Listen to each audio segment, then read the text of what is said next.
Welcome back. So, I think I'm going to rant about something that's very near and dear to me. Old haunted farmhouses. Or just haunted houses in general. So, I never used to be a real believer in all that shit. Now, that being said, I have family members who claim that, they've seen ghosts and things have happened to them. And I had an aunt who, a couple fucked up things happened when they moved into their house. One of the big ones was that they had just finished putting those little knobs on the cabinets and drawers and stuff. And when they came, they woke up the next day because they put them on at like midnight because they were getting everything finished up, and then they went to bed.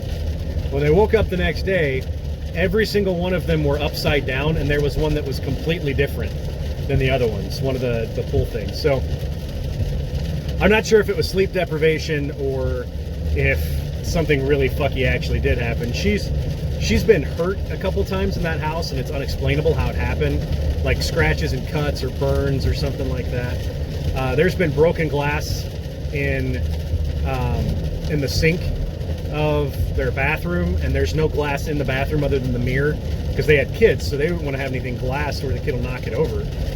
So they don't know where the glass came from. Just weird shit like that. One of the I'll tell you the craziest story. So my aunt was home alone with her first child. My uncle was at work. She was still on maternity leave, but my uncle was at work. And so she's sitting in the front room, and she's just kind of doing her own thing, blah blah blah, yada yada. All of a sudden, she starts to hear music, and she's just like, "Oh great, the neighbors are going to be loud again." So she's sitting there, and then it gets louder, and then louder, and then eventually she's just like, "Well, I got to see what's going on." So she walks over to the blinds, and she looks out. Neighbor's house is completely black. There's no cars in their parking lot or in their driveway. So she's like, what the fuck?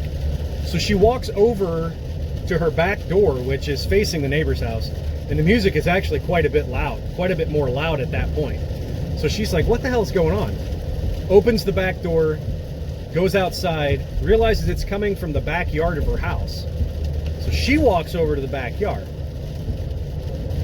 She gets closer, and she sees that there's this little tiny tool shed that my uncle had, and she could hear this music just blaring out of it. She's just like, what the hell is going on? So she called my uncle and said, hey, did you leave the radio on in your tool shed? And my uncle says, no, I haven't been out to the tool shed in a couple days. I don't know, that's weird. Why is there music playing? And she's like, yeah, there's music playing. He's like, well, get the keys and go see. Maybe it tipped over, and like from sitting on a shelf it tipped over and something happened, and it's playing music because it accidentally tripped a button. Well, come on, dude, turn your fucking vehicle, let's go. Well, turns out that the radio was unplugged. When she opened it up, the radio was full volume, still sitting on the shelf. It was unplugged, and there were no batteries in it, and it was still fucking playing. So she took it and she threw it in their pool, which stopped the music, obviously. So that's a scary situation. You don't know where it's come from, you don't know what's happened, or anything like that. Well, she said that, after that things was more weird. So things were just strange compared to how they were. Well, let's fast forward to my experience. So like I said, I was still a non-believer. I just like, oh, that's creepy, blah, blah, blah. Well, so we were moving out of my fiance's grandparents' house. We stayed there over the winter one year while we were saving up to put our down payment on an apartment. They go to Florida every year. So we're hanging out, we're doing our thing, and we're loading stuff in the car, and this is the last trip. This is the last trip we had to take. So my fiance had to go to the restroom. So she went to the bathroom. I went outside and put stuff in the car. And I turn back around and I see somebody standing in the doorway and closing the door. And I was like, oh, okay. So I go real quick, and there you can see into their house through their front door.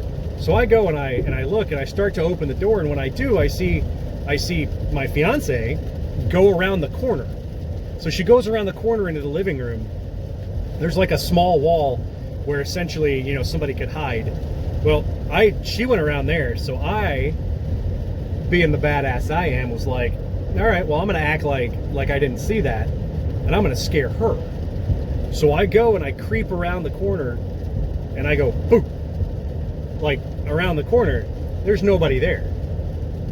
I mean, there's no one. I saw someone walk around that corner. I saw someone standing by the door and shutting it, because the door got shut. Like, I had to turn the doorknob and open it again. I left the door open because I was going to come right back in. So I yelled at my fiance. I say, honey, did you come out and try to scare me and close the door? And she said, no, I just got done washing my hands. Like, I've been in the bathroom. So I'm freaking out a little bit. I'm like, well, honey, I think it's time for us to go. She asked me what happened, and I told her, and we've decided that if we are ever going to go back to that house and stay the night, that it will be a long time coming, because we are somewhat afraid of what could possibly be in the house. So, yeah, I guess what I could say is I'm a believer. So my rant is that if you motherfuckers don't believe, maybe you should be open-minded, because, you know, there's a possibility, just like there's a possibility about aliens. You can ask Tanner, he'll talk about it for hours, and I mean hours. Sometimes he just doesn't know when to shut up. Anyway, like, subscribe, hit that little bell at the bottom, follow us on Instagram, on Facebook. If you want to figure out how to make these shenanigans continue forever and ever, please think about becoming a Patreon to our channel. We've got beer reviews, we've got budget booze reviews, we've got cooking videos, we've got all of my rants. We've got cigar reviews, which are amazing. Dom is fantastic, guys. If you haven't had a chance to check out one of his reviews, stop what you're doing, go check it out right now. Watch the guy give you a very in-depth flavor profile of every cigar he smokes. He'll give you some information, some background on it. And then he also is usually drinking something pretty fun at the same time. So anyway, guys, thanks a whole lot. Thanks for listening to my rant. I know that I do it a whole hell of a lot more than I should, but you guys are great. And without you, it's not possible. Like, subscribe. And then if you can, leave a little comment down below. We really like it when you say hi. So it's nice to, it lets us know that you guys actually watch the video, and it lets us kind of get a chance to interact. If you can think about anything that you might want to rant about, I'm the guy that you need to let know. Anyway, guys, till next time, cheers.